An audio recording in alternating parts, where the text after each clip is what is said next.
আসসালামু আলাইকুম, কেমন আছেন সবাই? আশা করি সবাই খুব ভালো আছেন। আজকে আপনাদের সাথে খুব মজাদার একটি রান্না শেয়ার করব। আজকে রান্না করব পটল দিয়ে মাছ। খুবই ইউনিক একটি রান্না।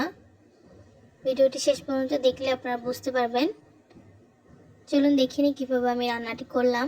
আমি এখানে 4 পিস মাছ নিয়ে নিয়েছি। মাছগুলোকে ভালোভাবে ধুয়ে নিয়েছি।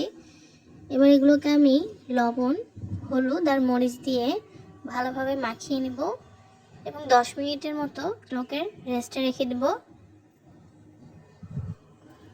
ব্লেন্ডারের জারে আমি নিলাম পেঁয়াজ কুচি, রসুন আর কাঁচামরিচ, এগুলোকে ব্লেন্ড করে নেব। ব্লেন্ড করা হয়ে গেছে, একটু বাটিতে ঢেলে নিচ্ছি।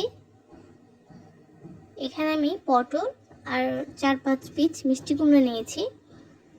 এবার প্যানে পরিমাণ মতো তেল দিয়ে আমি মাছগুলোকে ভেজে নিচ্ছি। মাছ ভাজা হয়ে গেলে মাছ ভাজার তেলগুলো দিয়ে আমি পটল তরকারিটা রান্না করব। এবার কড়াইয়ে আমি তেলগুলো দিয়ে দিলাম,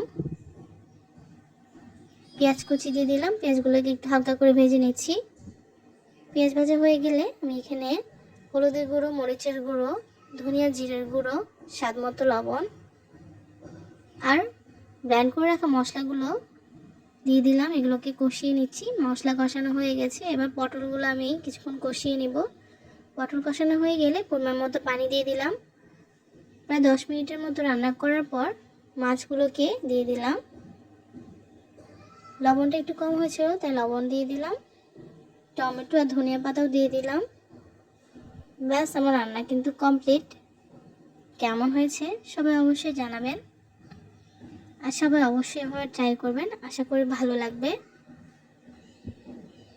ভালো থাকবেন সবাই। ধন্যবাদ সবাইকে।